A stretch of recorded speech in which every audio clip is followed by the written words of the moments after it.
આગળ આપણે ધોરણ 10નો પાઠ 9મો વિષય સામાજિક વિજ્ઞાન વન અને વન્યજીવ સંસાધન પૂરો કર્યો. હવે નવો પાઠ છે ધોરણ 10 પાઠ 10 ભારત કૃષિ વિષય સામાજિક વિજ્ઞાન આવૃત્તિ 2017. પ્રાચીન કાળથી કૃષિ ભારતના મોટા ભાગના લોકોની આર્થિક પ્રવૃત્તિ રહી છે. આજે પણ ભારતની અર્થવ્યવસ્થાનો મુખ્ય આધાર કૃષિ રહ્યો છે. ખેતી ભારતનું એક મહત્વનું સંસાધન છે. શ્રમ શક્તિના લગભગ 60% જેટલા લોકો ખેતી કાર્યમાં જોડાયેલા છે. ભારતના લોકોને માત્ર ખોરાક પૂરો પાડવા ઉપરાંત ઉદ્યોગો માટે વિવિધ પ્રકારનો કાચો માલ પણ ખેતીમાંથી જ મળી રહે છે. રાષ્ટ્રીય ઉત્પાદનમાં કૃષિનો લગભગ 22% જેટલો હિસ્સો છે. નિકાસમાં પણ ખેતી પાકો અને ખેત પેદાશોનો લગભગ 18% જેટલો હિસ્સો છે, જેનાથી દેશને દર વર્ષે વિદેશી હૂંડિયામણ પ્રાપ્ત થાય છે. ભારતીય અર્થવ્યવસ્થા મુખ્યત્વે ખેતી પર આધારિત છે. આમ, ભારત એક કૃષિપ્રધાન દેશ છે. ફળદ્રુપ મેદાનો, બારેમાસ પાક લઈ શકાય તેવી અનુકૂળ આબોહવા, સિંચાઈ કુશળ અને મહેનતુ ખેડૂતો વગેરેને લીધે ભારતના મોટા ભાગના વિસ્તારમાં 2 કે તેથી વધુ પાકનું વાવેતર કરી શકાય છે. તેમ છતાં ભારતમાં ખેતી ક્ષેત્રે પૂરતો વિકાસ સધાયો નથી. ભારતનો ખેડૂત એકંદરે ગરીબ અને નિરક્ષર છે. સિંચાઈની અપૂરતી સગવડ, અનિયમિત અને અનિશ્ચિત વરસાદ, વધારે વસ્તી, કુટુંબનું મોટું કદ, નાના કદના ખેતરો, પ્રયોગશીલતા પ્રત્યેનું ઉદાસીન વલણ, રાસાયણિક ખાતર, સુધારેલા બિયારણ, આધુનિક યંત્રો અને વૈજ્ઞાનિક કૃષિ પદ્ધતિનો ઓછો ઉપયોગ, શિક્ષિત વર્ગનું ખેતીમાં ન જોડાવું તેમજ સમાજમાં ખેતીનો કહેવાતો ઉતરતો દરજ્જો વગેરેને લીધે વૈશ્વિક ઉત્પાદન સામે ભારતમાં ઉત્પાદન પ્રમાણમાં ઓછું છે. ખરેખર તો ખેતી એ મહત્વનો વ્યવસાય છે. હવે કૃષિના પ્રકારો જોઈ લઈએ. ભારતના લોકોની સામાજિક આર્થિક સ્થિતિ, રાષ્ટ્રીય રાજનીતિ અને ભારતનું સમગ્ર અર્થતંત્ર ખેતી સાથે જોડાયેલું છે. સિંચાઈ ક્ષેત્રે સિંચાઈ પદ્ધતિ, ખેત પેદાશો, આર્થિક વળતર જેવી બાબતોના આધારે ખેતીના પ્રકારો પાડવામાં આવે છે. એમાં 1 નંબર છે ખેતીના પ્રકારોમાં જીવન નિર્વાહ ખેતી, જેનો અર્થ વિસ્તારથી જોઈએ આપણે. આઝાદી પછી આયોજન પંચની અનેક ખેતી વિકાસ યોજનાઓ અમલમાં લાવવા છતાં પણ ભારતના ખેડૂતની આર્થિક સ્થિતિ આજે પણ પ્રમાણમાં નબળી છે. નાના કદના ખેતરોમાં મોંઘા બિયારણો, ખાતર અને જંતુનાશકોનો ઉપયોગ કરવો પોસાય તેમ નથી. ખેતરમાં થતું અનાજનું ઉત્પાદન પોતાના પરિવારના ઉપયોગ જેટલું જ થાય છે, જે તેના કુટુંબના ભરણપોષણમાં જ વપરાઈ જાય છે. તેને જીવન નિર્વાહ ખેતી કે આત્મનિર્વાહ ખેતી કહે છે. આથી ભારતીય ખેતી આજે પણ મોટા ભાગના વિસ્તારમાં જીવન નિર્વાહની પ્રવૃત્તિ જ ગણાય છે. હવે બીજો નંબર છે કે કૃષિના પ્રકારોમાં સૂકી ખેતી. વરસાદ ઓછો પડે છે, સિંચાઈની અપૂરતી સગવડ અને માત્ર વરસાદ પર આધારિત હોય તેવા વિસ્તારોમાં માત્ર જમીનમાં સંગ્રહાયેલા ભેજના આધારે એક જ પાક લેવામાં આવે છે, તેને સૂકી ખેતી કહે છે. અહીં જુવાર, બાજરી અને કઠોળ જેવા પાણીની ઓછી જરૂરિયાતવાળા પાકોની ખેતી થાય છે. ગુજરાતના ભાલ પ્રદેશમાં ચોમાસું પૂરું થયા બાદ ભેજવાળી જમીનમાં આ રીતે ઘઉં અને ચણાનો પાક લેવામાં આવે છે. હવે ત્રીજો નંબર છે ખેતીના પ્રકારોમાં આર્દ્ર ખેતી, જ્યાં વરસાદનું પ્રમાણ વધુ હોય છે અને સિંચાઈની સગવડ પણ વધુ છે. તેવા વિસ્તારોમાં આર્દ્ર મતલબ કે ભીની ખેતી કરવામાં આવે છે. વરસાદ ન પડે કે ઓછો પડે ત્યારે સિંચાઈ દ્વારા વર્ષમાં એક કરતાં વધુ પાક લઈ શકાય છે, જેમાં ડાંગર, શેરડી, કપાસ, ઘઉં, શાકભાજીની ખેતી કરાય છે. હવે છે ચોથો મુદ્દો, સ્થળાંતરિત ખેતી, મતલબ એને કહેવાય છે ઝૂમ ખેતી. ઝૂમ આ પ્રકારની ખેતીમાં જંગલોમાં વૃક્ષોને કાપી તેને સળગાવીને જમીન સાફ કરી ત્યાં ખેતી કરાય છે. અહીં 2-3 વર્ષ ખેતી કરાય છે. જમીનની ફળદ્રુપતા ઘટતા આ વિસ્તાર છોડી દઈને બીજી જગ્યાએ આ જ રીતે ખેતી શરૂ કરવામાં આવે છે. તેને ઝૂમ ખેતી પણ કહે છે, મતલબ સ્થળાંતરિત ખેતી પણ કહે છે, જે ફરતી રહે છે. આ ખેતીમાં ધાન્ય પાક કે શાકભાજી ઉગાડાય છે. આ ખેતીમાં ઉત્પાદન ખૂબ ઓછું થાય છે. હવે છે પાંચમો પ્રકાર ખેતીનો, બાગાયતી ખેતી. બાગાયતી ખેતી એક ખાસ પ્રકાર થતી ખેતી છે. એમાં રબર, ચા, કોફી, કોકો, નાળિયેર ઉપરાંત સફરજન, કેરી, સંતરા, દ્રાક્ષ, આંબળા, લીંબુ, ખારેક મતલબ ખલેલા વગેરે ફળોની ખૂબ જ માવજત સાથે ખેતી કરાય છે. આ પ્રકારની ખેતીમાં વધુ મૂડીરોકાણ, કુશળતા, તકનીકી જ્ઞાન, યંત્રો, ખાતર, સિંચાઈ, પરિરક્ષણ, સંગ્રહણ અને પરિવહનની પર્યાપ્ત સુવિધા હોવી જરૂરી છે. છઠ્ઠો પ્રકાર છે ખેતીનો, સઘન ખેતી. જ્યાં સિંચાઈની સુવિધા વધી છે ત્યાં રાસાયણિક ખાતરો, કીટનાશકો અને વિવિધ પ્રક્રિયામાં યંત્રોના વ્યાપક ઉપયોગથી ખેતીમાં યાંત્રિકરણ આવી ગયું છે. આ પ્રકારે થતી ખેતીને સઘન ખેતી કહે છે અને આ ખેતીમાં રોકડિયા પાકોનું વાવેતર થાય છે. અહીં હેક્ટર દીઠ ઉત્પાદનમાં ખૂબ જ વધારો થયેલ છે અને આ પ્રકારની ખેતી હેઠળનો વાવેતર વિસ્તાર સતત વધતો જાય છે. આ ખેતીમાં આર્થિક વળતરને મહત્ત્વ અપાતું હોવાથી તેને વ્યાપારી ખેતી પણ કહેવામાં આવે છે. હવે આપણે આવીશું ખેતીની પદ્ધતિઓ. કૃષિ પદ્ધતિઓ. ભારતમાં સજીવ ખેતી, ટકાઉ ખેતી મતલબ પોષણક્ષમ ખેતી, મિશ્ર ખેતી વગેરે વિવિધ પદ્ધતિઓ પ્રચલિત છે. સજીવ ખેતીમાં જમીન જે પ્રમાણે રાસાયણિક ખાતર અને કીટનાશકોનો વપરાશ થઈ રહ્યો હતો તેનાથી રસાયણોની નુકસાનકારક અસરો પણ ધીરે ધીરે વર્તાવા લાગી છે.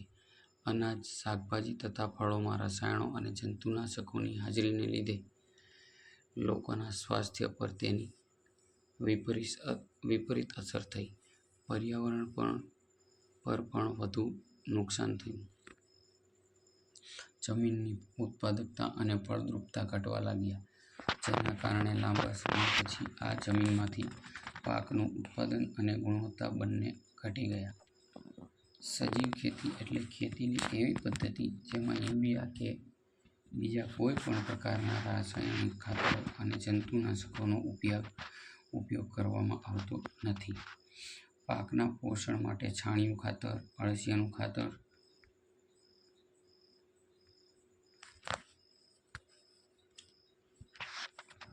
કમ્પોસ્ટ ખાતર વગેરે તથા પાક સંરક્ષણ માટે ગૌમૂત્ર, લીમડાનું દ્રાવણ, છાશ વગેરે વાપરવામાં આવે છે.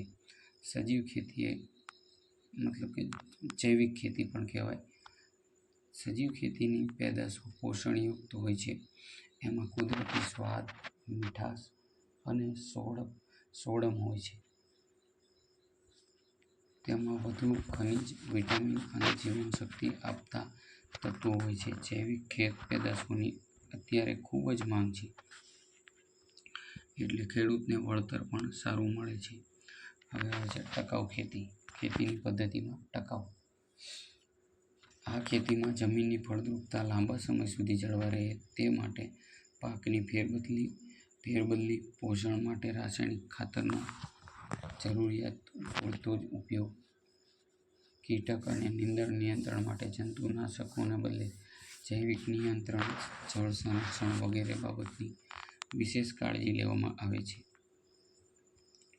મિશ્ર ખેતી. હવે આ ખેતીની સાથે સાથે પશુપાલન, મરઘા બતકા ઉછેર કેન્દ્ર, મધમાખી અને મત્સ્ય ઉછેર કેન્દ્ર જેવી પ્રવૃત્તિ કરવામાં આવે છે. ભારતની કૃષિ પેદાશો, મતલબ કે ભારતમાં ખેત પેદાશોમાંથી શું શું મળે છે એ જોઈ લઈએ. ભારતમાં ઋતુઓના સંદર્ભમાં કૃષિ પાકને 3 વિભાગમાં વહેંચી શકાય છે.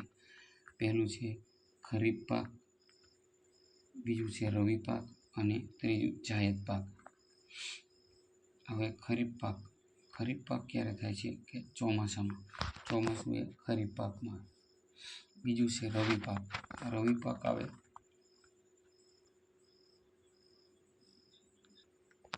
ભારતની કૃષિ પેદાશો. ભારતના ઋતુઓના સંદર્ભમાં કૃષિ પાકને 3 વિભાગમાં વહેંચી શકાય. પહેલું ખરીફ પાક, બીજું રવિ પાક અને ત્રીજું જાયદ પાક. ખરીફ, રવિ અને જાયદ. ખરીફ પાક એટલે ચોમાસું પાક, રવિ પાક એટલે શિયાળુ પાક અને જાયદ પાક એટલે ઉનાળુ પાક. હવે ખરીફ પાક વિશે જાણી લઈએ. ચોમાસામાં લેવામાં આવતા પાકને ખરીફ પાક કહે છે. પાકનો સમય જૂન જુલાઈથી ઓક્ટોબર નવેમ્બર સુધીનો હોય છે. ડાંગર, મકાઈ, જુવાર, બાજરી, કપાસ, તલ, મગફળી અને મગ ખરીફ પાક કહેવામાં આવે છે. આવે છે રવિ પાક, શિયાળુ પાક. શિયાળામાં લેવામાં આવતા પાકને રવિ પાક કહે છે. પાકનો સમય ઓક્ટોબર નવેમ્બરથી માર્ચ એપ્રિલ સુધીનો હોય છે. ઘઉં, ચણા, જવ, સરસવ, રાયડો, અળસી વગેરે રવિ પાક છે. જાયદ પાક, ઉનાળુ પાક. ઉનાળામાં લેવામાં આવતા પાકને જાયદ પાક કહે છે. પાકનો સમય માર્ચથી જૂન સુધીનો હોય છે. ડાંગર, મકાઈ, મગફળી, તલ, બાજરી તથા તરબૂચ, કાકડી, શક્કરટેટી વગેરે જાયદ પાક છે. હવે આવે છે મુખ્ય કૃષિ પાક. ભૌગોલિક પરિસ્થિતિ, આબોહવા, જમીનની વિવિધતા અને વરસાદના પ્રમાણમાં રહેલી વિભિન્નતાને કારણે ભારતના જુદા જુદા ભાગોમાં વિવિધ પ્રકારના પાકોનું વાવેતર કરવામાં આવે છે.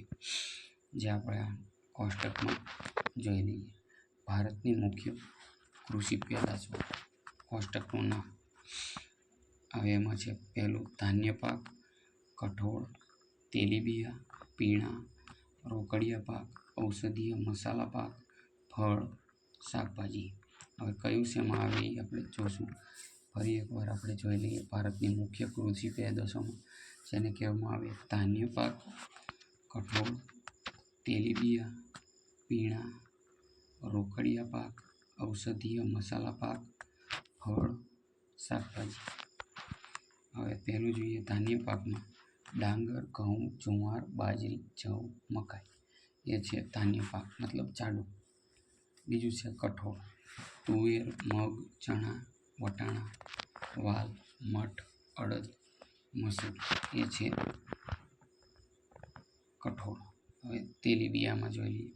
મગફળી, તલ, સોયાબીન, એરંડા, સરસવ, સૂર્યમુખી, નાળિયેર અને અળસી. આ બધા છે તેલીબિયા. હવે આવે છે પીણાં. ભારતની મુખ્ય કૃષિ પેદાશોમાં પીણાં મતલબ ચા, કોફી અને કોકો જે જમીનમાં ઉગે છે. હવે છે રોકડિયા પાક. રોકડિયા પાકમાં કપાસ, શેરડી, શણ, તમાકુ અને રબર. આ બધા છે રોકડિયા પાકમાં. હવે આવે છે ઔષધીય મસાલા પાક. ઔષધમાં પણ વપરાય અને મસાલા પણ કહેવાય. એમાં જીરું, વરિયાળી, ઈસબગુલ, ધાણા, મેથી, અજમો, કાળા મરી અને લસણ. આ બધું ઔષધમાં પણ વાપરવામાં આવે છે. હવે આવે છે ફળ. ફળમાં કેરી, કેળા, ચીકુ, પપૈયા, દ્રાક્ષ, બોર, સફરજન, જામફળ વગેરે.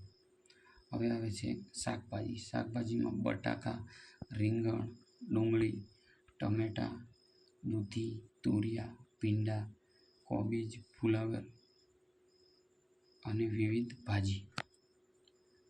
હવે આપણે જોઈએ વિસ્તારથી આ બધા કોષ્ટકમાં જે આપેલા છે બધા પાકોને. કૃષિ પેદાશોને વિસ્તારથી જોઈએ. એમાં પહેલું હતું ધાન્ય પાક. ધાન્ય પાકમાં ભારતમાં કુલ વાવેતર વિસ્તારના લગભગ 75% વિસ્તારમાં ધાન્ય પાકની ખેતી થાય છે અને કુલ ઉત્પાદનના આશરે 50% ઉત્પાદન ધાન્ય પાકમાંથી મળે છે. મુખ્ય ધાન્ય પાક નીચે મુજબ છે. એમાં પહેલું જોઈએ મુખ્ય ધાન્ય પાકમાં ડાંગર. ડાંગર મતલબ રાઈસ. ડાંગર એ આપણો સૌથી મહત્વનો ધાન્ય પાક છે. વિશ્વની મોટાભાગની વસ્તી અને ભારતની લગભગ અડધી વસ્તી ખોરાકમાં ચોખાનો વપરાશ કરે છે. ડાંગરના ઉત્પાદનમાં વિશ્વમાં ચીન પછી ભારત બીજા ક્રમે છે. ભારતના કુલ વાવેતર વિસ્તારના ચોથા ભાગ પર ડાંગર વાવવામાં આવે છે. ડાંગર એ ઉષ્ણકટિબંધ પાક છે. વધુ ઉત્પાદન માટે ગરમ અને ભેજવાળી આબોહવા, લઘુત્તમ 20°C તાપમાન, નદીઓના કાંપની ફળદ્રુપ જમીન અને 100 સેન્ટીમીટર કે તેથી વધુ વરસાદ જરૂરી છે. ઓછા વરસાદવાળા વિસ્તારો પંજાબ, હરિયાણા અને ઉત્તર પ્રદેશમાં સિંચાઈથી આ પાક લેવાય છે. ડાંગરની ખેતીમાં માનવ શ્રમની વધુ જરૂરિયાત રહે છે. પશ્ચિમ બંગાળ, તમિલનાડુ, આંધ્રપ્રદેશ, તેલંગાણા, બિહાર, ઓડિશા તેના મુખ્ય ઉત્પાદક રાજ્યો છે. આ બધા રાજ્યોમાં ડાંગર વધારે પ્રમાણમાં ઉત્પાદન હોય છે. હવે પશ્ચિમ બંગાળ, ઉત્તર પ્રદેશ, આંધ્રપ્રદેશ, બિહાર, ઓડિશા તથા તમિલનાડુ વગેરે રાજ્યોમાં વર્ષમાં 2 કે 3 વાર પાક લેવાય છે. ગુજરાતમાં સુરત, તાપી, પંચમહાલ, અમદાવાદ, ખેડા, આણંદ, વલસાડ વગેરે જિલ્લામાં ડાંગરનું વાવેતર થાય છે. ડાંગર એ પાણીની વધુ જરૂરિયાતવાળો પાક હોવા છતાં ડાંગરના ખેતરમાં સતત પાણી ભરી રાખવાને બદલે ફુવારા પદ્ધતિથી સિંચાઈ કરીને ઓછા પાણીથી પણ ડાંગરનો પાક લેવામાં આવે છે, જે આપ ઉપરના ચિત્રમાં જોઈ શકો છો. ડાંગર એટલે શું, કેવા ટાઈપનું હોય ડાંગર. હવે આવે છે ઘઉં, વીટ. ડાંગર પછી ઘઉં એ આપણા દેશનો બીજો મોટો મહત્વનો પાક છે. ભારતની 1/3 વસ્તી ખેત ભૂમિ પર ઘઉંની ખેતી કરવામાં આવે છે. તે દેશના ઉત્તર-પશ્ચિમ ભાગમાં વસતા લોકોનો મુખ્ય ખોરાક છે. ઘઉં એ સમશીતોષ્ણ કટિબંધીય રવિ પાક છે. ઘઉંના પાક માટે કાળી કે ફળદ્રુપ ગોરાડુ જમીન અને 75 સેમી વાર્ષિક વરસાદ જરૂરી છે. સિંચાઈની મદદથી ઓછા વરસાદવાળા ભાગમાં પણ ઘઉં ઉગાડવામાં આવે છે. 100 સેન્ટીમીટરથી વધુ વરસાદવાળા વિસ્તારોમાં ઘઉંનું વાવેતર થતું નથી. ઘઉંની ખેતીમાં યાંત્રિકરણ હોવાથી શ્રમિકોની ઓછી જરૂરત પડે છે. હરિયાળી ક્રાંતિ બાદ ઘઉંનું ઉત્પાદન લગભગ બમણું થયું છે. ઘઉંની ખેતી મુખ્યત્વે પંજાબ, હરિયાણા તથા પશ્ચિમી ઉત્તર પ્રદેશમાં થાય છે. દેશમાં કુલ ઘઉં ઉત્પાદનના 2/3 ભાગ આ રાજ્યોનો હોય છે. આ રાજ્યોમાં સિંચાઈની સગવડ હોવાથી ત્યાં હેક્ટર દીઠ ઉત્પાદન વધારે થાય છે. પંજાબમાં નહેરોના પાણીને લીધે ઘઉંનો વિપુલ પાક થાય છે, એટલે તો પંજાબને ઘઉંનો કોઠાર કહેવામાં આવે છે. મધ્યપ્રદેશ, રાજસ્થાન, ગુજરાત, મહારાષ્ટ્ર, પશ્ચિમ બંગાળ વગેરે રાજ્યોમાં પણ ઘઉંનું વાવેતર થાય છે. ગુજરાતમાં ભાલ વિસ્તારમાં ભાલિયા ઘઉં થાય છે, જે રેગ્યુલર ઘઉં 500, 550, 600 એવા ભાવમાં હોય છે, ત્યારે ભાલિયા ઘઉંની કિંમત 900 રૂપિયા આજુબાજુ હોય છે, 900 થી 1000 રૂપિયા, જે આ ચોપડીમાં લખેલ છે નહીં. આ ઉપરાંત મહેસાણા, રાજકોટ, જૂનાગઢ, ખેડામાં ઘઉં થાય છે. રોજિંદા ખોરાકમાં વપરાતા સર્વ પ્રકારના અનાજમાં ઘઉં શ્રેષ્ઠ છે.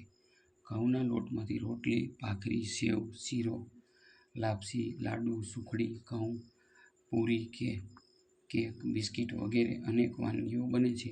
બધા પ્રકારના અનાજ કરતાં ઘઉં પૌષ્ટિક તત્વો વધારે છે. ઘઉંમાં પૌષ્ટિક તત્વો વધારે હોય છે. આથી જ ઘઉં અનાજનો રાજા ગણાય છે. હવે પાછું બીજું કોષ્ટક એક આવે છે, ભારત ખેતીનો પાક. હવે આપણે આગળ આ નકશો જોઈએ. ભારતનો નકશો છે, જેમાં ઊભા લીટા છે ડાંગરના છે અને ત્રાંસા લીટા છે ઘઉંના છે. કઈ જગ્યાએ કેટલું વાવેતર થાય છે. આજુબાજુમાં તમે બીજું પણ જોઈ શકો છો. ગોવાની આજુબાજુ અરબ સાગર છે, પછી કર્ણાટક પાસે લક્ષદ્વીપ છે, ભારતનું જ એક રાજ્ય ગણાય, ટાપુ ગણાય. પછી આ બાજુ આંધ્રપ્રદેશ બાજુ બંગાળાની ખાડી છે. હવે ત્રાંસા લીટા છે એ છે ઘઉંના અને ઊભા લીટા છે ડાંગરના, કે ડાંગરનું કેટલું વાવેતર થાય છે. આ ઉપરથી આપણે જોઈ શકીએ છીએ. નકશાનું નામ આપેલું છે ભારતમાં ખેતીના પાક. હવે જુવાર, બાજરી, મકાઈ અને જવ એ ભારતમાં ઉગાડવામાં આવતા મુખ્ય જાડા ધાન્ય છે. હવે જુવાર વિશે જોઈએ. જુવાર, ડાંગર અને ઘઉં પછી જુવાર એ ભારતમાં સૌથી વધુ ઉત્પન્ન થતું ધાન્ય છે. સૌથી વધુ ઉત્પન્ન થતું મતલબ કે ડાંગર અને ઘઉં પછી સૌથી વધુ ઉત્પન્ન. દક્ષિણના ઉચ્ચ પ્રદેશમાં સૂકા અને ઓછા વરસાદવાળા વિસ્તારોમાં આ પાકનું વિશાળ પ્રમાણમાં વાવેતર કરાય છે. જુવાર ખરીફ અને રવિ પાક છે. 25°થી 30° સેલ્સિયસ તાપમાન, 50 સેમી જેટલો વરસાદ, કાળી અને ગોરાળુ જમીન અનુકૂળ ગણાય છે. મહારાષ્ટ્ર, કર્ણાટક, આંધ્રપ્રદેશ, તમિલનાડુ, ગુજરાત વગેરે રાજ્યોમાં વધારે ઉત્પાદન થાય છે. ગુજરાતમાં જુવારનું સૌથી વધુ વાવેતર સુરત અને તાપી જિલ્લામાં થાય છે. જુવાર લીલા પશુચારા તરીકે વિશેષ વપરાય છે. હવે બાજરીને અંગ્રેજીમાં કહેવાય છે મિલેટ. બાજરી એ શ્રમજીવીઓનું ધાન્ય ગણાય છે. 25°થી 30° સેલ્સિયસ તાપમાન અને વરસાદ પણ 40થી 50 સેન્ટીમીટર. હલકી રેતાળ જમીનમાં એ સારી રીતે ઉગે છે. રાજસ્થાન, ગુજરાત, ઉત્તર પ્રદેશ અને મહારાષ્ટ્ર વગેરે તેના મુખ્ય ઉત્પાદક રાજ્યો છે. ગુજરાતમાં બાજરીના વાવેતરમાં બનાસકાંઠા જિલ્લો મોખરે છે. હવે મકાઈને ઇંગ્લિશમાં કહે છે મેઇઝ. મકાઈ એ ધાન્ય ખરીફ પાક છે. ડાંગર અને ઘઉં પછી વિશ્વમાં મકાઈનું સૌથી વધુ વાવેતર થાય છે. મકાઈનો પાક ડુંગરાળ વિસ્તારોમાં વધુ થાય છે અને ત્યાંના લોકોનો મુખ્ય ખોરાક છે. મકાઈમાં મુખ્યત્વે સ્ટાર્ચ, તેલ, પ્રોટીન, બાયોફ્યુઅલ જેવા ઘટકો હોવાથી તેનો ઔદ્યોગિક પેદાશમાં ઉપયોગ વધી રહ્યો છે. મકાઈના પાકને ઢોળાવવાળી, કાળી, કઠણ, પથરાળ, પાણીના નિતારવાળી જમીનમાં પકાવે છે. 50થી 100 સેન્ટીમીટર વરસાદ, 21°થી 27° સેલ્સિયસ તાપમાન અનુકૂળ ગણાય છે. પશુ આહાર ધાણી અને મકાઈના તેલનો ઉપયોગ વધી રહ્યો છે. રાજસ્થાન, ઉત્તર પ્રદેશ, બિહાર, મધ્યપ્રદેશ, પંજાબ, જમ્મુ કાશ્મીર, હિમાચલ પ્રદેશ, કર્ણાટક અને આંધ્રપ્રદેશ વગેરે તેના મુખ્ય ઉત્પાદક રાજ્યો છે. ગુજરાતમાં પંચમહાલ, દાહોદ, સાબરકાંઠા અને અરવલ્લીમાં મકાઈનું વધુ વાવેતર થાય છે. કઠોળને કહેવાય છે પલ્સીસ. શાકાહારી લોકો માટે કઠોળ એ પ્રોટીનનો મુખ્ય સ્ત્રોત છે. તુવેર, મગ, ચણા, વટાણા, વાલ, મઠ, અડદ વગેરે કઠોળ પાક ગણાય છે. તુવેર, અડદ, મગ, મઠ એ ખરીફ પાક છે. ચણા, વટાણા અને મસૂર રવિ પાક છે. વધુ વરસાદવાળા વિસ્તારો સિવાય લગભગ બધા જ રાજ્યોમાં કઠોળનું વાવેતર કરાય છે. મધ્યપ્રદેશ, રાજસ્થાન, ઉત્તર પ્રદેશ, મહારાષ્ટ્ર, ઓડિશા, બિહાર, આંધ્રપ્રદેશ વગેરે તેના મુખ્ય ઉત્પાદક રાજ્યો છે. ગુજરાતમાં તુવેરનું વડોદરા જિલ્લામાં, મગમઠ કચ્છ જિલ્લામાં અને અડદનું પાટણ જિલ્લામાં સૌથી વધારે વાવેતર થાય છે. કઠોળના પાક દ્વારા નાઇટ્રોજનનું જમીનમાં પુનઃસ્થાપન થાય છે.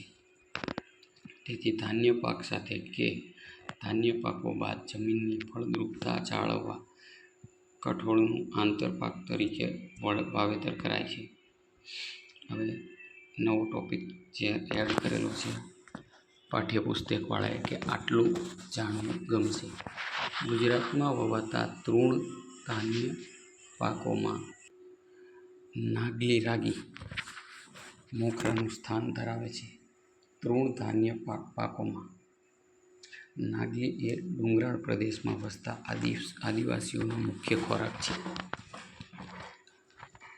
ગુજરાત તેમજ સમગ્ર ભારતમાં વવાતા વિવિધ તૃણ ધાન્ય પાકોમાં નાગલીની પ્રતિ હેક્ટરે ઉત્પાદન ક્ષમતા સૌથી વધારે હોય છે. નાગલીને અંગ્રેજીમાં ફિંગર મિલેટ કે આફ્રિકન મિલેટ અને ગુજરાતીમાં બાવટાના નામથી પણ ઓળખવામાં આવે છે. નાગલી પોષક તત્વોથી ભરપૂર તૃણ ધાન્ય પાક છે. તેના દાણામાં પ્રોટીન, ખનિજ તત્વ અને વિટામિનનું પ્રમાણ વિશેષ જોવા મળે છે. નાગલીમાં રેસાની માત્રા વધારે હોવાથી ડાયાબિટીસ અને હૃદયરોગના દર્દીઓ માટે ખૂબ લાભદાયક છે. નાગલીમાં કેલ્શિયમ અને આયર્નનું પ્રમાણ અન્ય ધાન્ય પાકો કરતાં સવિશેષ હોવાથી તેનો ઉપયોગ કુપોષણ દૂર કરવામાં અને બેબી ફૂડ બનાવવામાં થાય છે. નાગલી ઉગાડતા આદિવાસી ખેડૂતો લોટમાંથી રોટલા બનાવી ખાય છે. આ ઉપરાંત તેના લોટમાંથી biscuit, chocolate, toast, nankhatai, wafer, પાપડી જેવી જુદી જુદી વાનગીઓ બનાવી શકાય છે. હવે તેલીબિયાં ઓઇલસીડ મગફળી, તલ, સોયાબીન, એરંડા, સરસવ, સૂર્યમુખી, અળસી વગેરે તેલીબિયાં ગણાય છે. ભારતીય ભોજનમાં તેલનું ખૂબ જ મહત્વનું સ્થાન છે. તેલીબિયાંમાંથી ખાદ્ય તેલ ઉપરાંત દાણામાંથી તેલ કાઢી લીધા પછી વધતો ખોળ પશુઓના ખોરાક અને સેન્દ્રિય ખાતર તરીકે વપરાય છે. મગફળી ગ્રાઉન્ડનટ મગફળીને અંગ્રેજીમાં ગ્રાઉન્ડનટ પણ કહેવાય છે. મગફળી એ તેલીબિયાં પાકમાં મહત્વનું સ્થાન ધરાવે છે. મગફળીના પાકને કાળી, કસવાળી, ગોરાળું અને લાવણી રેતી મિશ્રિત પાણી ન ભરાઈ રહે તેવી જમીન, 20° થી 25°C તાપમાન, 50 થી 70 સેન્ટીમીટર વરસાદ અનુકૂળ આવે છે. મગફળી ખરીફ અને સિંચાઈની સગવડ હોય ત્યાં ઉનાળુ પાક તરીકે પણ વવાય છે. ગુજરાત, આંધ્રપ્રદેશ, તમિલનાડુ અને મહારાષ્ટ્ર તેના મુખ્ય ઉત્પાદક રાજ્યો છે. મગફળી ઉત્પાદનમાં વિશ્વમાં ભારતનો ચીન પછી બીજો ક્રમ આવે છે. દેશમાં કુલ મગફળી ઉત્પાદનમાં ગુજરાત રાજ્ય પ્રથમ ક્રમે છે. મતલબ કે મગફળી આખા ભારતમાં ભારતના બધા રાજ્યોમાં સૌથી વધારે ગુજરાત રાજ્યમાં મગફળીનું ઉત્પાદન થાય છે. જૂનાગઢ, ગીર સોમનાથ, અમરેલી, રાજકોટ, ભાવનગર વગેરે જિલ્લાઓમાં મગફળી વવાય છે. ગુજરાતમાં ખાદ્ય તેલ તરીકે સિંગ તેલ વિશેષ વપરાય છે. સૌથી વધારે મગફળી એટલે સિંગ તેલ. મગફળીનું તેલ મતલબ સિંગ તેલ. હવે તલને કહેવાય સેસામલ અથવા તો તિલ. સદીઓથી ભારતમાં તલના તેલનો વપરાશ થાય છે. ઉત્તર ભારતમાં તે વરસાદ પર આધારિત ખરીફ પાક છે. દક્ષિણ ભારતમાં રવિ પાક તરીકે અને ક્યારેક જાયદ પાક તરીકે પણ વવાય છે. લગભગ બધા જ રાજ્યોમાં તેનું વાવેતર થાય છે. બધા તેલીબિયાંમાંથી તલ સૌથી વધુ તેલનું પ્રમાણ ધરાવે છે. દુનિયાના લગભગ દરેક ભાગમાં ખાદ્ય તેલ તરીકે તે વપરાય છે. ગુજરાત, તમિલનાડુ, પશ્ચિમ બંગાળ, કર્ણાટક અને મધ્યપ્રદેશ મુખ્ય ઉત્પાદક રાજ્યો છે. ગુજરાત સમગ્ર દેશમાં તલના ઉત્પાદન અને વાવેતર વિસ્તારમાં પ્રથમ ક્રમે છે.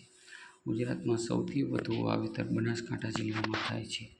તલનું વાવેતર બનાસકાંઠા જિલ્લામાં સૌથી વધુ થાય છે. ભારત વિશ્વમાં તલની સૌથી વધુ નિકાસ કરતો દેશ છે. હવે આવે છે સરસવ, મતલબ મસ્ટર્ડ, સરસ્યું. સરસવ એ રવિ પાક છે. ઉત્તર ભારતનો મહત્વનો તેલીબિયા પાક છે. સરસવના બીજ અને તેના તેલને ઔષધીય તેમજ ખાદ્ય તેલ તરીકે ઉપયોગમાં લેવામાં આવે છે. રાજસ્થાન, ઉત્તર પ્રદેશ, હરિયાણા, પશ્ચિમ બંગાળ, ગુજરાત અને મધ્યપ્રદેશ તેના મુખ્ય ઉત્પાદક રાજ્યો છે. હવે આવે છે નાળિયેર, તેલીબિયામાં. નાળિયેર મતલબ કોકોનટ. નાળિયેર એ દરિયા કિનારાની ગરમ અને ભેજવાળી આબોહવા તથા ક્ષારવાળી જમીનમાં થતો બાગાયતી પાક છે. ભારતમાં કર્ણાટક, કેરળ, તમિલનાડુ, અંદમાન નિકોબાર નાળિયેરના બગીચા આવેલા છે. ગુજરાતમાં દરિયા કિનારાના વિસ્તારોમાં પણ નાળિયેરીનું વાવેતર કરવામાં આવે છે. ઓછી ઊંચાઈ ધરાવતી અને વધુ ઉત્પાદન આપતી નાળિયેરીની જાતો વિકસાવવામાં આવી છે. દક્ષિણ ભારતમાં નાળિયેરના કોપરાના તેલ મતલબ કોપરેલનો ખાદ્ય તેલ તરીકે પણ ઉપયોગ થાય છે. તેમજ નાળિયેરનું પાણી સ્વાસ્થ્યવર્ધક પીણા તરીકે ઉપયોગી છે. આપ જોઈ શકો છો, આ દ્રશ્ય છે એરંડાનું. એરંડા આ મુજબ થાય, એનું ઝાડ આવી રીતે થાય અને ડાયરેક્ટ એરંડાની લૂમ જ આવે છે અને એમાંથી જે બી નીકળે આવે એ છે આ એરંડો. હવે આપણે જોઈએ આગળ એરંડા વિશે. એરંડાના તેલને એરંડિયાને કહેવાય છે કેસ્ટર ઓઇલ. એરંડા એટલે કે દિવેલા, તે ખરીફ અને રવિ પાક છે.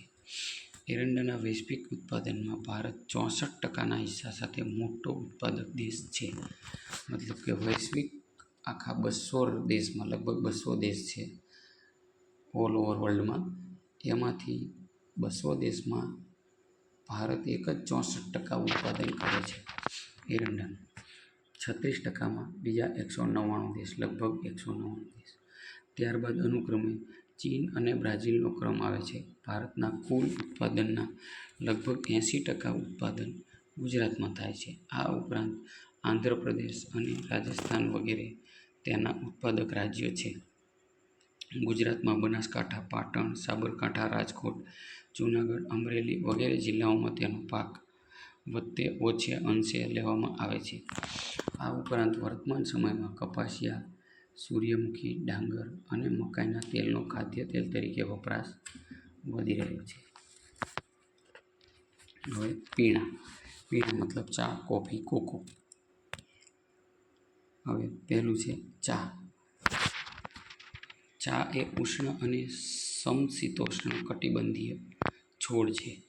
તેના છોડના પાંદડા અને કુમળી કૂંપળોને પ્રક્રિયા કરી તેની ચાની ભૂકી કે પત્તીઓ પીણા તરીકે ઉપયોગ થાય છે. ચીન પછી ભારત ચાનું સૌથી વધુ ઉત્પાદન કરે છે. હવે આપણે જોઈ શકીએ છીએ પહેલાં ચાના છોડવાના પાંદડા કેવા હોય છે, બાજુમાં છે પછી ચાનો છોડ કેવો હોય છે. નાના છોડવા થાય, આપણી કેળ આજુબાજુ થાય, પુખ્ત વયની ઉંમરના વ્યક્તિની કેળ આજુબાજુ હોય અને ચાની પત્તીઓ કેવી હોય છે અને દૂધ વગર ફક્ત પાણી અને ચા.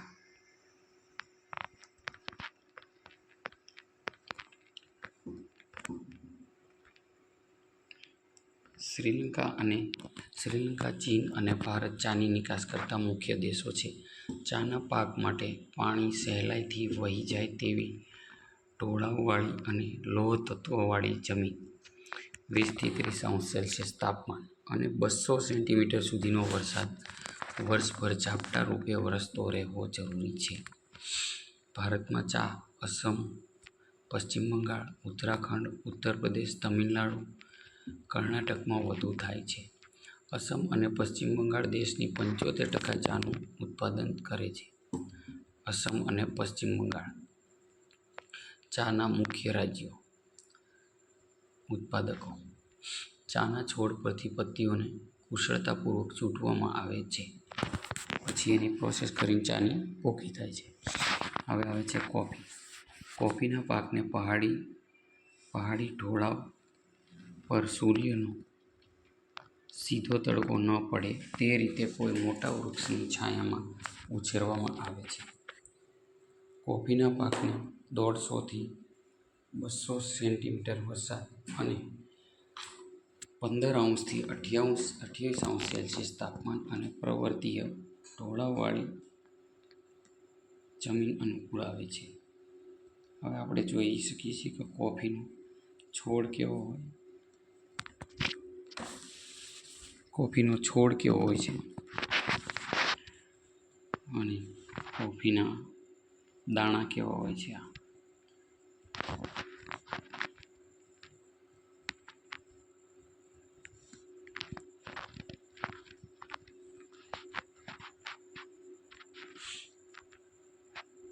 ભારતમાં કર્ણાટક, કેરળ, તમિલનાડુમાં કોફી વધારે થાય છે. કર્ણાટકનો કુર્ગ પ્રદેશ કોફીના વધુ ઉત્પાદન માટે જાણીતો છે. કોફી માટે કર્ણાટકનો કુર્ગ. કોફીના ફળને એકઠા કરીને તેના બીજ કાઢીને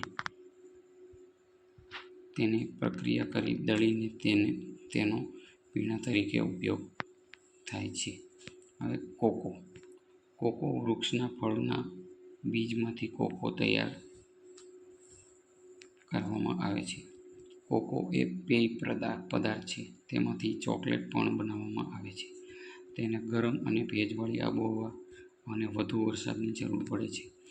આફ્રિકન દેશો તેના મુખ્ય ઉત્પાદકો છે. કોકોનું ભારતના કેરળ, કર્ણાટક, આંધ્રપ્રદેશ અને તમિલનાડુમાં વાવેતર અને ઉત્પાદન વધી રહ્યું છે. હવે જોઈએ આપણે રોકડિયા પાક. રોકડિયા પાકમાં આવે છે પહેલું કપાસ. કપાસને અંગ્રેજીમાં કહેવાય છે કોટન. કપાસ એક ખરીફ પાક છે. ભારત અને ગુજરાતમાં મુખ્ય રોકડિયા પાક તરીકે કપાસ અગત્યનું સ્થાન ધરાવે છે. વિશ્વ સ્તરે ભારત કપાસના ઉત્પાદન, વપરાશ અને નિકાસમાં બીજા ક્રમે છે. કપાસના છોડ પરથી રૂનું ઉત્પાદન મેળવવામાં આવે છે. આ રૂ ભારતમાં સફેદ સોના તરીકે ઓળખાય છે. આ ઉપરાંત કપાસિયાનું તેલ ખાદ્ય તેલ તરીકે અને કપાસિયા અને ખોળ દૂધાળા પશુઓના દાણ તરીકે વપરાય છે. આ ઉપરાંત કપાસિયાનું તેલ મતલબ કે કપાસના છોડમાં કપાસિયાના બીજ હોય છે. એ કપાસિયામાંથી તેલ નીકળે છે અને તેલ નીકળ્યા બાદ વધેલો કડદો એ કપાસિયા ખોળ તરીકે ગાયો, ભેંસો છે પશુઓને ખવડાવવામાં આવે છે અને ત્યારબાદનું એના પછી વધેલું ખાતર પણ બનતું હોય છે.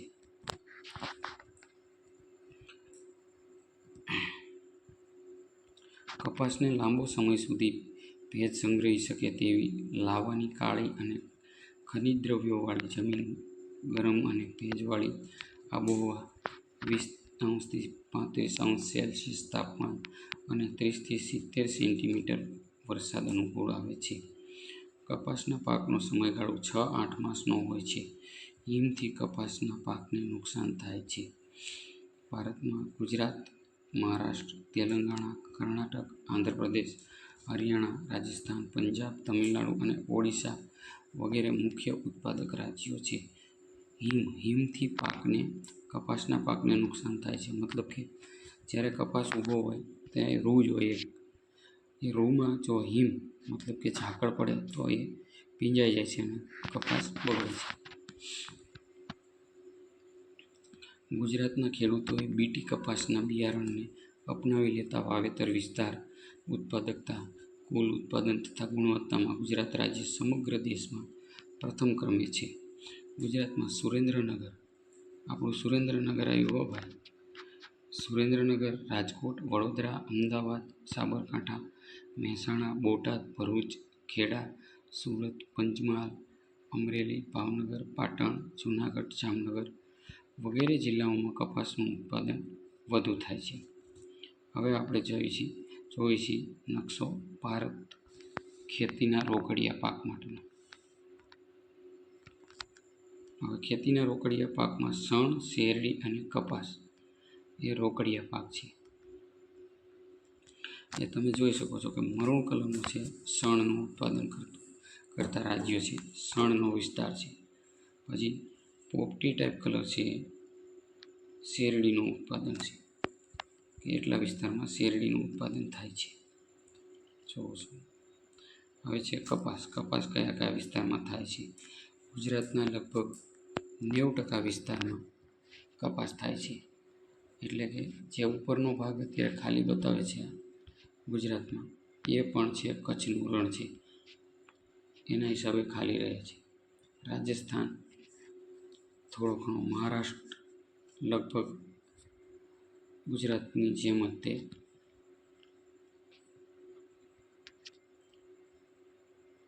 હવે આપણે આગળ વધીશું. શેરડી મતલબ સુગર કેન. શેરડીને કહેવાય છે સુગર કેન. ભારતનો એક મુખ્ય પાક છે શેરડી. વિશ્વમાં વાવેતરની દ્રષ્ટિએ શેરડીનું સૌથી વધુ વાવેતર ભારતમાં થાય છે. ઉત્પાદનમાં બ્રાઝિલ પછી ભારતનો બીજો ક્રમ છે. વાવેતર ભારતમાં થાય છે અને ઉત્પાદન વધારે બ્રાઝિલમાં થાય છે. મતલબ કે શેરડીનું વાવેતર બ્રાઝિલ દેશમાં ઓછું થવા છતાં ઉત્પાદન તે બ્રાઝિલ દેશવાળા ખેડૂતો વધારે લે છે. શેરડીમાંથી ખાંડ, ગોળ, ખાંડસરી અને ઇથેનોલ બને છે. શેરડીના પાક માટે મુખ્યત્વે લાવાયક નદીઓના કાળી કાંપની ફળદ્રુપ જમીન, ગરમ અને ભેજવાળી આબોહવા, 21 થી 27 સેલ્સિયસ તાપમાન, 75 થી 100 સેન્ટીમીટર વરસાદ જરૂરી છે. ઓછા વરસાદવાળા વિસ્તારમાં સિંચાઈથી આ પાક લેવાય છે. ભારતમાં ઉત્તર પ્રદેશ, મહારાષ્ટ્ર, તમિલનાડુ, કર્ણાટક, આંધ્રપ્રદેશ, ગુજરાત વગેરે શેરડી પકવતા મુખ્ય રાજ્યો છે. શેરડીના ઉત્પાદનમાં ઉત્તર પ્રદેશ ભારતમાં મોખરે છે, પરંતુ ખાંડ ઉત્પાદનમાં મહારાષ્ટ્ર પ્રથમ ક્રમે છે. ભારતમાં દક્ષિણ ગુજરાત અને સૌરાષ્ટ્રમાં શેરડી વધુ થાય છે. શણને કહેવાય છે જૂટ. શણના ઉત્પાદનમાં ભારત હાલમાં પ્રથમ ક્રમે છે. શણના રેસાને ગોલ્ડન ફાઇબર કહે છે. શણમાંથી કંતાન, કોથળા, સાદડી, દોરડા, થેલીઓ, પગરખાં, હસ્તકલા, કારીગરીના નમૂના વગેરે બને છે. શણ ઉદ્યોગમાં ભારતની બાંગ્લાદેશના સસ્તા શ્રમ સાથે હરીફાઈ છે. શણના પાકને નદીઓના મુક્ત ત્રિકોણ પ્રદેશની જ્યાં દર વર્ષે નવો કાપ પથરાતો હોય તેવી ફળદ્રુપ જમીન, ગરમ અને ભેજવાળી આબોહવા, 30 થી 40 સેલ્સિયસ તાપમાન અને 100 સેન્ટીમીટર કરતાં વધુ વરસાદ જરૂરી છે. હવે આપ જોઈ શકો છો કે શણનું ઝાડ કેવું હોય છે, ઊંચું, લગભગ 6 ફૂટનું શણનું ઝાડ આવતું હશે.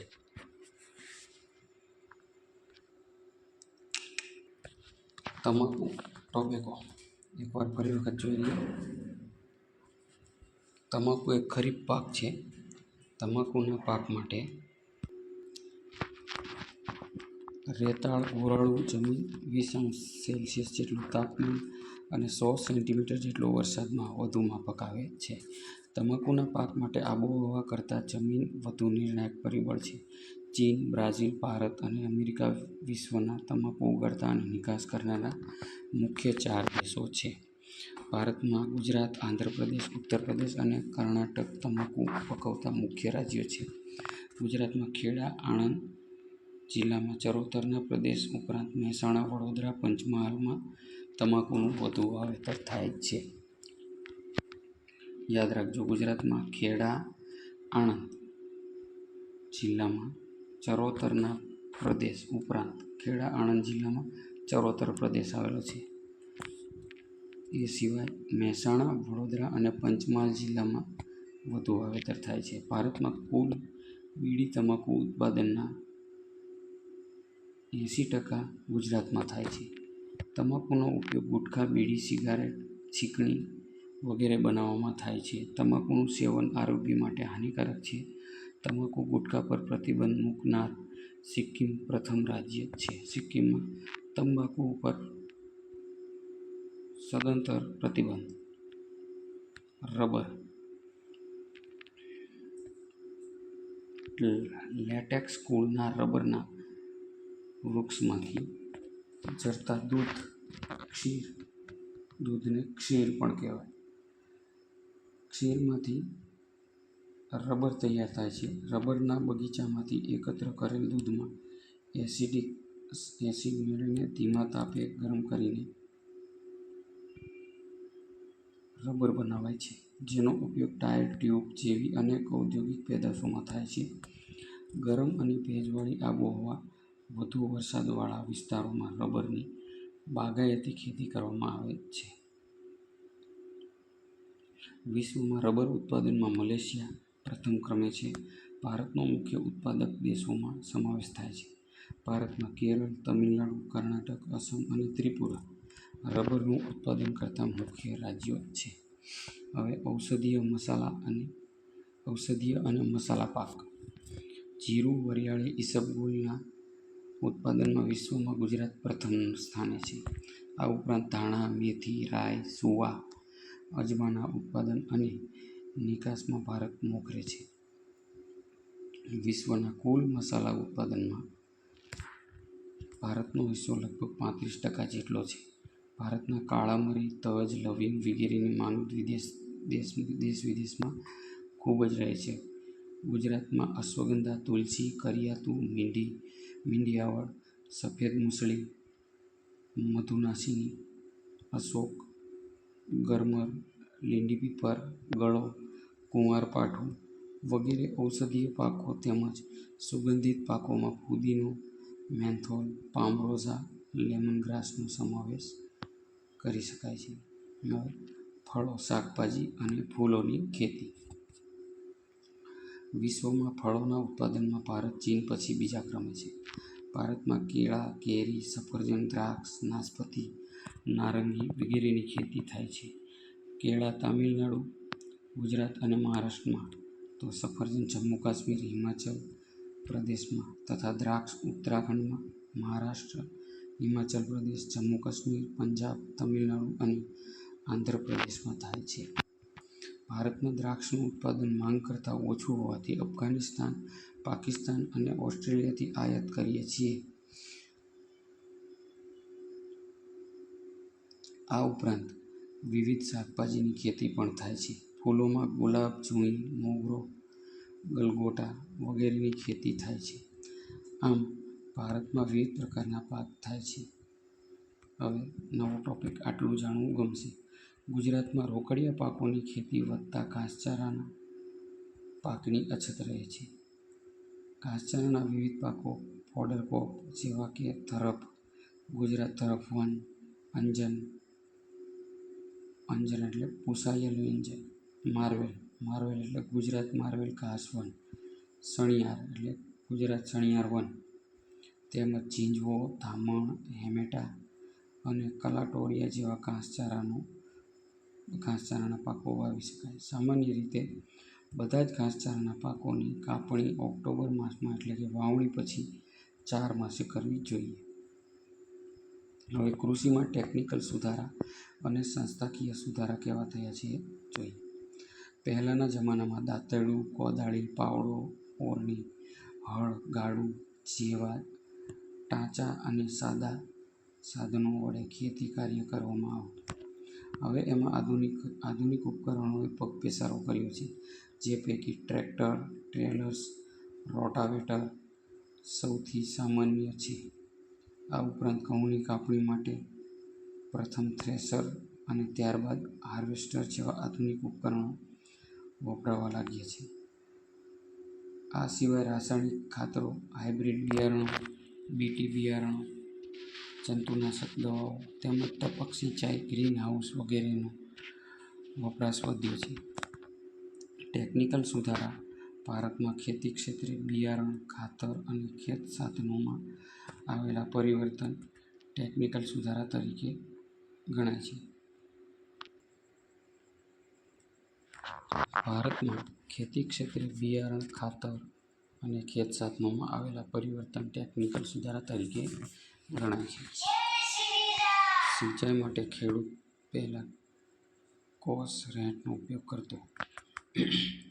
આજે સબમર્સિબલ કે મોનોબ્લોક પંપ, સોલાર પંપ, ટપક સિંચાઈ અને ફુવારા પદ્ધતિનો ઉપયોગ કરતો થયો છે. રાસાયણિક ખાતરો ડીએપી, ડાયમોનિયમ ફોસ્ફેટ, ડીએપી એટલે એનપીકે મતલબ નાઇટ્રોજન, ફોસ્ફરસ અને પોટાશ, યુરિયા તેમજ જૈવિક ખાતરો, બાયો ફર્ટિલાઇઝર,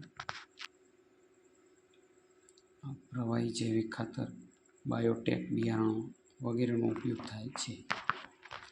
ખેડૂત પાક સંરક્ષણ માટે જંતુનાશક દવાઓ અને જૈવિક નિયંત્રક મતલબ બાયો કંટ્રોલનો ઉપયોગ કરતો થયો છે. સરકાર દ્વારા ખેડૂતોને રેડિયો, ટીવી, વર્તમાનપત્રો, ડીડી કિસાન ચેનલ, મોબાઈલ પર કિસાન SMS, ટોલ ફ્રી નંબર 1800-180-1551, કિસાન કોલ સેન્ટર, સરકારના ખેડૂત વેબ પોર્ટલ, આઈ ખેડૂત તથા એગ્રી માર્કેટ જેવી મોબાઈલ એપ દ્વારા સતત માહિતી, નવી તકનીકો અને માર્ગદર્શન પૂરું પડાય છે. ગ્રામ વિસ્તારોમાં કૃષિ સંસાધનો અને નવી તકનીકોનો પ્રચાર પ્રસાર ગ્રામ સેવકો દ્વારા ખેડૂતો સુધી પહોંચાડાય છે. સરકારે દરેક જિલ્લા મથકે ખેડૂત તાલીમ કેન્દ્રની સ્થાપના કરી છે, જેમાં ખેડૂતોને પ્રશિક્ષિત કરાય છે. ગુજરાતમાં કૃષિ મેળાઓ દ્વારા ખેડૂતોને અદ્યતન માહિતી અને માર્ગદર્શન અપાય છે. દરેક રાજ્યમાં કૃષિ યુનિવર્સિટીની સ્થાપના કરવામાં ગુજરાતમાં દાંતીવાડા, જૂનાગઢ, આણંદ અને નવસારી ખાતે કૃષિ યુનિવર્સિટીઓ સ્થાપવામાં આવી છે.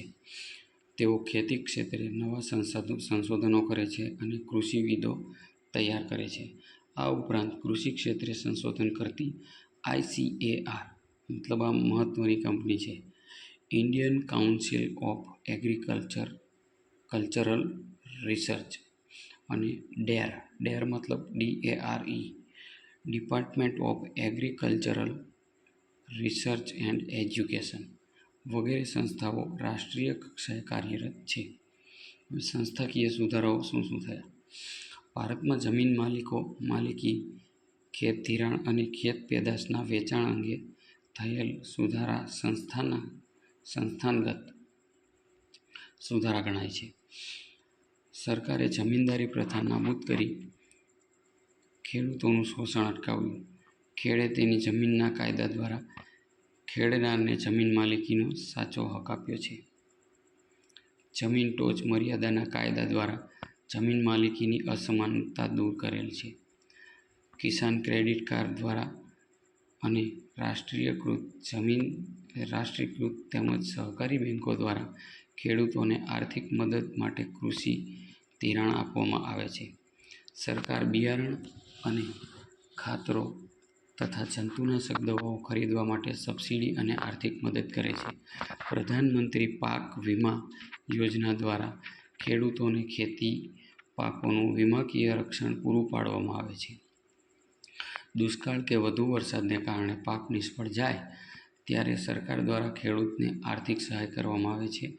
માર્કેટ યાર્ડમાં ખેત પેદાશોના વેચાણમાં કાયદાકીય જોગવાઈ કરી ખુલ્લી હરાજીની પ્રક્રિયા વ્યાપક બનાવી છે. ખેડૂતોને ખેત પેદાશોના પોષણક્ષમ ભાવ મળી રહે તે માટે સહકારી મંડળીઓ, ખરીદ વેચાણ સંઘ, સહકારી ધોરણે ગોદામો, શીતગૃહો, પરિવહન અને સંદેશાવ્યવહારની સુવિધા પૂરી પાડી છે. ખેડૂતો પાસેથી ખેત પેદાશોની સરકારે નક્કી કરેલ પોષણક્ષમ ટેકાના ભાવે ખરીદી કરવા માટે નીચેની સંસ્થાઓ કાર્યરત છે. ટેકાનો ભાવ એટલે કે મતલબ કપાસના હાલમાં અત્યારે 1400, 1600, 1700 એવા ભાવ ચાલે છે. આ ટેકાના ભાવની એક જે મને ખ્યાલ છે એટલી હું જાણકારી આપું છું કે મને આટલી જાણકારી છે. 1400, 1500, 1700 અત્યારે અંદાજિત ભાવ ચાલે છે. તો સરકાર એવું નક્કી કરે કે છેલ્લામાં નીચેમાં 1350 જેટલા ભાવે ખરીદી સરકાર કરી લેશે. તો એટલામાં ખેડૂતોને રાહત થઈ જાય છે કે જે નાના ખેડૂતો છે એ ઉતાવળથી આપી દેતા નથી, કારણ કે એમને ખ્યાલ આવી જાય છે કે હવે મિનિમમ 1350 તો આપણને મણના ભાવ મળવાના જ છે. તેથી તેઓ સંગ્રહ કરી શકે છે અને બીજા વચેટિયાઓને આપવાથી બચે છે. તેજી મંદીના નુકસાનમાંથી નીકળી જાય છે. હવે ખેડૂતો પાસેથી ખેત પેદાશોની સરકારે નક્કી કરેલ પોષણક્ષમ ટેકાના ભાવે ખરીદી કરવા માટે નીચેની સંસ્થાઓ કાર્યરત છે. સંસ્થાનું નામ છે ભારતીય રાષ્ટ્રીય કૃષિ સહકારી વિપણન સંઘ, મતલબ national agriculture cooperative marketing federation of India, મતલબ એને શોર્ટ ફોર્મમાં કહેવાય છે નાફેડ, NAFED, નાફેડ. હવે બીજી છે ગુજરાત તેલીબિયા ઉત્પાદક સંઘ, ગુજરાત કોઓપરેટિવ ઓઇલસીડ્સ ગ્રોવર્સ ફેડરેશન, મતલબ ગ્રોફેડ, GROFED. રાષ્ટ્રીય ડેરી નિકાસ નિગમ, મતલબ national dairy development board, NDDB. હરિયાળી ક્રાંતિ વિશે હવે જાણીએ. આપણા દેશમાં 1960ના દશકમાં કૃષિ ક્ષેત્રે હરિયાળી ક્રાંતિ સર્જાઈ. તે પહેલાં એવો સમયગાળો હતો કે જ્યારે દેશમાં અનાજની તીવ્ર અછત પ્રવર્તતી હતી. એક મુખ્ય કૃષિ પ્રધાન દેશને અનાજની આયાત કરવી પડતી હતી. આવી પરાવલંબી પરિસ્થિતિ સામે દેશ ઝઝૂમતો હતો. બિયારણની સુધરેલી જાતો, રાસાયણિક ખાતરોનો વધેલો ઉપયોગ, દેશના ખેડૂતોનો પ્રચંડ પુરુષાર્થ, વીજ વિતરણની વ્યાપક વ્યવસ્થા, સિંચાઈની સવલતોમાં થયેલ સુધારા વગેરે પરિબળોથી કૃષિ ક્ષેત્રે ઉત્પાદનમાં થયેલ અસાધારણ વધારાને હરિયાળી ક્રાંતિ, મતલબ ગ્રીન રિવોલ્યુશન તરીકે ઓળખવામાં આવે છે. હરિયાળી ક્રાંતિનો મુખ્ય ઉદ્દેશ હતો કૃષિ ઉપજમાં વધારો કરવો, ખેડૂતોને વધુ પ્રમાણમાં રાસાયણિક ખાતર અને કીટનાશકોનો ઉપયોગ કરવા માટે પ્રેરિત કરવામાં આવ્યા અને કૃષિ ઉપજમાં વધારો કરવાના લક્ષ્યને હાંસલ કરવામાં સફળતા મળી. હરિયાળી ક્રાંતિમાં ઘઉં અને ડાંગરના પાકમાં વિક્રમજનક ઉત્પાદન થયું. દેશમાં પહેલાં જ્યાં ખાદ્ય અન્નની અછત હતી, ત્યાં આજે અનાજના પર્યાપ્ત ભંડારો છે. એક સમયે ભારતમાં દુષ્કાળ સમયાંતરે અનુભવાતો પ્રકોપ હતો. હરિયાળી ક્રાંતિ પછી તેની ખાસ અસર જોવા મળી નથી. અનાજના બફર સ્ટોકને કારણે દુષ્કાળ કે અછતની પરિસ્થિતિનો સરળતાથી સામનો કરી શકાયો છે. અન્ન ક્ષેત્રે દેશનું સ્વાવલંબન એ હરિયાળી ક્રાંતિની સીમાચિહ્નરૂપ ઐતિહાસિક સિદ્ધિ છે. આજે રોકડિયા પાકોનું વાવેતર વધતા કઠોળ અને ધાન્ય પાકોનું વાવેતર તથા ઉત્પાદન ઘટ્યું છે અને એક જ પાકનું પુનરાવર્તન થતાં જમીનની ફળદ્રુપતા પણ ઘટી છે. વિશ્વના દેશોએ કૃષિ ક્ષેત્રે ઉન્નત ટેકનોલોજીનો ઉપયોગ કરીને જે પ્રગતિ સાધી છે, ત્યાં સુધી પહોંચવામાં આપણે બીજી હરિયાળી ક્રાંતિ માટે સજ્જ થવું પડશે. ભારતીય અર્થકારણમાં કૃષિનું યોગદાન. ખેતી ભારતમાં મુખ્ય વ્યવસાય છે. આઝાદી સમયે કૃષિ ક્ષેત્રમાં જે ભારણ હતું તે હવે થોડું ઓછું છે. તેમ છતાં હજુ પણ અર્થતંત્રમાં તેનું યોગદાન મહત્વનું છે. તે દેશના લગભગ અડધોઅડધ લોકોને રોજગારી પૂરી પાડે છે. કૃષિ ક્ષેત્ર દેશના કુલ ઘરેલું પેદાશનો લગભગ GDP 17% હિસ્સો ધરાવે છે. ભારતની મહત્વની કૃષિ પેદાશો ચોખા, ઘઉં, તેલીબિયાં, કપાસ, શણ, ચા, શેરડી, તમાકુ, બટાકા વગેરે છે અને તેની નિકાસમાંથી વિદેશી હુંડિયામણ પ્રાપ્ત થાય છે. ખેત પેદાશના ઉત્પાદનમાં વિશ્વભરમાં ભારત બીજા સ્થાને છે. સુતરાઉ કાપડ, ખાંડ, કાગળ, કૃષિ ભારતના લોકોને ખોરાક પૂરો પાડે છે. જોકે અનિયમિત અને અનિશ્ચિત વરસાદ અને સિંચાઈની અલ્પ સગવડને કારણે ખેતી ક્ષેત્રે વૈશ્વિક બજારમાં ભારતનો દેખાવ સાતત્યપૂર્ણ રહ્યો નથી. હવે સાઈડમાં કોષ્ટક આપેલું છે. ભારત અનાજનું વાર્ષિક ઉત્પાદન, જે નીચેના ચાર્ટમાં તમે જોઈ શકો છો. સૌથી નીચેની લીટી છે 2009-10ની, અહીંયા છે 218.11 અને ઉત્પાદન છે કરોડ ટનમાં, 218.11 કરોડ ટન. 2010-11માં 244.49 ટન. પછી 2011-12માં 259.29 ટન. પછી આવે છે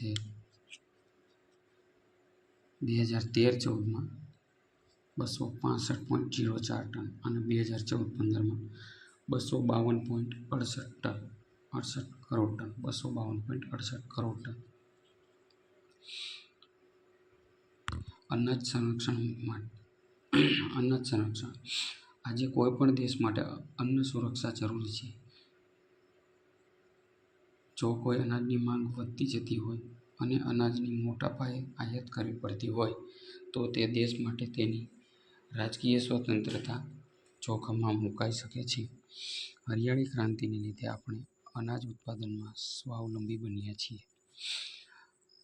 અનાજ ઉત્પાદનના વધારા સાથે દેશની વસ્તીમાં પણ વધારો થયો છે. 1951માં દેશની વસ્તી આશરે 36 કરોડ 10 લાખની હતી. એ આજે 125 કરોડથી વધુ છે.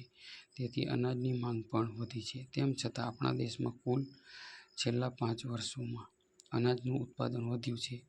1950-51માં ભારતમાં 51 કરોડ ટન અનાજ ઉત્પાદન થયું હતું, જે વધીને 2013-14માં વિક્રમજનક સપાટીએ 265.04 કરોડ ટન થયું છે.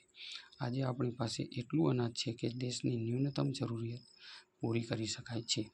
આ ભંડાર ટકાવી રાખવો અને તેમાં વધારો કરવો આવશ્યક છે. અનાજનો બફર સ્ટોક ઊભો કરીને દુષ્કાળ કે ઓછા અનાજ ઉત્પાદન સમયે અનાજની તંગી અટકાવી શકાય.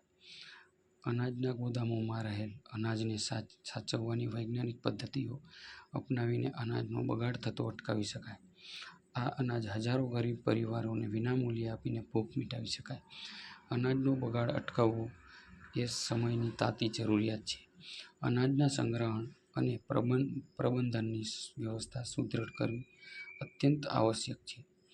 સરકારે ખાદ્ય સુરક્ષા કાયદા ફૂડ સિક્યુરિટી એક્ટ દ્વારા ગરીબો સુધી અનાજ વિતરણ કરવાની જોગવાઈ કરીને એક સારી શરૂઆત કરી છે. ભારતની ખેતી પર વૈશ્વિકરણની અસર.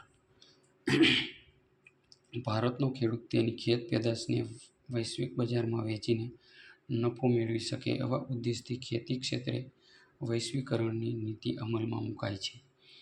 વૈશ્વિકરણને લીધે ખેતી ક્ષેત્રે કેટલાક પરિવર્તનો આવ્યા છે, જેમાં ખેતી પાકોને નિકાસ કે આયાત કરવા માટેની પ્રક્રિયા સરળ કરાઈ છે. ગુજરાતમાંથી કપાસ, મરચાં, તલ ચીનના બજારમાં અને વિશ્વના વિવિધ ફળો ભારતના બજારમાં મળતા થયા છે. વૈશ્વિકરણથી ભારતમાં બહુરાષ્ટ્રીય કંપનીઓ દ્વારા વેચવામાં આવતા મોંઘા ભાવના જીનેટિકલી મોડિફાઈડ બીટી બિયારણો આવ્યા છે. એના લીધે ખેતી ખર્ચાળ બની છે. જોકે કપાસ અને મકાઈમાં તેનાથી ઉત્પાદનમાં વધારો થયો છે.